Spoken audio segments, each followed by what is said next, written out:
Assalamualaikum, selamat datang kembali di Gedis Foodie. Di video kali ini aku mau bikin bomboloni donat isi. Teksturnya yang lembut dan juga tidak terlalu manis menjadi salah satu favorit makananku. Cocok banget untuk isian snack box ataupun juga untuk jualan. Mau tahu cara pembuatannya? Yuk sama-sama cara bikinnya. Pertama, kita bisa siapkan wadah bersih terlebih dahulu, lalu kita masukkan 250 gram tepung protein tinggi. Di sini aku menggunakan full protein tinggi. Tambahkan dengan 2 sendok makan gula pasir dan juga 2 sendok makan susu bubuk. Jangan lupa ditambahkan dengan 1 butir kuning telur, seperempat bread improver dan seperempat baking powder, dan ditambah dengan 1 sendok teh ragi instan. Tambahkan 130 ml air. Di sini aku tuangkan sedikit demi sedikit, sesuaikan dengan kelembapan tepung masing-masing. Lanjut kita uleni. Di sini aku menggunakan mixer dari awal. Mixer dengan menggunakan kecepatan sedang terlebih dahulu. Lanjut nanti kalau sudah setengah kalis bisa kita mixer menggunakan kecepatan tinggi. Catatan ya teman-teman, untuk penambahan bread improver tidak boleh terlalu banyak, nanti akan membuat bomboloninya atau donatnya itu menjadi pahit. Dan tujuan ditambahkan bread improver itu untuk membuat tekstur bomboloninya itu lembut seperti kapas. Kalau sudah setengah kali seperti ini, bisa kita tambahkan dengan 2 sendok makan margarin dan juga seperempat sendok teh garam. Lanjut kita mixer menggunakan kecepatan tinggi. Dan cara memixernya itu dari depan ke belakang sambil ditarik ke atas agar nanti tidak terlilit di spiralnya. Jika adonannya sudah berubah menjadi kalis elastis seperti ini, kita bisa hentikan proses mixernya. Kalau sudah keluar window pane-nya seperti ini, berarti sudah selesai proses pengulenannya. Setelah proses pengulenannya selesai, lanjut kita rounding adonannya. Kita rounding selama kurang lebih 5 menit. Tujuan dari merounding adonan ini biar nanti tekstur dari donat atau bomboloninya tidak kopong.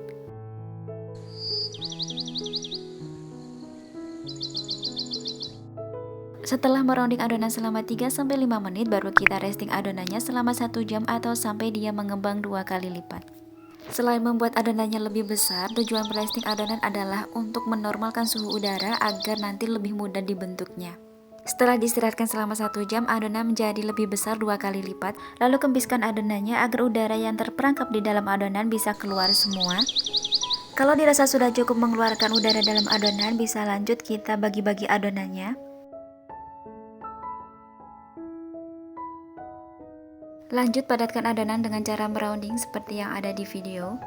Gunakan pinggir telapak tangan bagian jari kelingking dan jari jempol. Urutkan adonannya sesuai dengan yang pertama dibentuk. Lakukan sampai semuanya selesai, lalu kita resting selama 15 menit. Setelah 15 menit adonan menjadi mengembang, kemudian kita lakukan digasting untuk mengeluarkan udara yang terperangkap di dalam adonan. Lakukan dengan cara ditekan dengan menggunakan alat datar ataupun ditepuk-tepuk. Sebelumnya, adonan dilumuri dengan tepung terigu terlebih dahulu.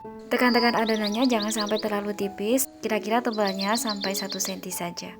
Sambil dibentuk adonannya agar adonannya menjadi bulat sempurna. Lakukan proses ini dari adonan yang awal dibentuk sampai terakhir. Lakukan semuanya sampai selesai. Kalau proses digasting sudah selesai, lanjut kita resting selama 1 jam atau sampai mengembang 2 kali lipat. Setelah 1 jam, adonan menjadi mengembang 2 kali lipat, lalu kita tes adonan dengan cara ditekan. Jika adonan ditekan lalu kembali perlahan-lahan ke bentuk semula, tandanya adonan sudah selesai, kita resting. Lanjut kita goreng di minyak yang tenang. Gunakan api sedang cenderung kecil dan goreng 1 kali balik saja agar nanti ketika diangkat bomboloninya tidak berminyak. Saat penggorengan keluar whitening, itu tandanya proses pembuatan donat berhasil. Meskipun whiteningnya tidak tinggi, tapi ini sudah cukup. Jika kedua sisi sudah kecoklatan, bisa kita angkat dan kita dinginkan dan jangan ditumpuk agar tidak kempes.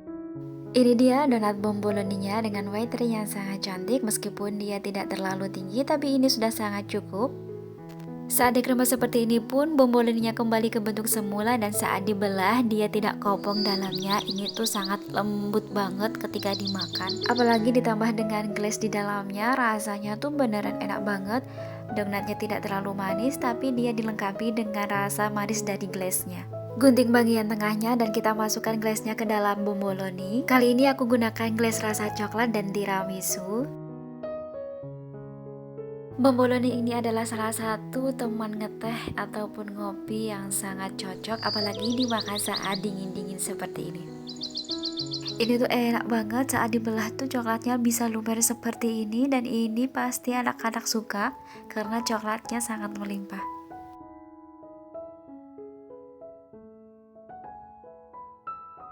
Terima kasih sudah menonton, jangan lupa like, comment, and subscribe, dan sampai jumpa di resep selanjutnya.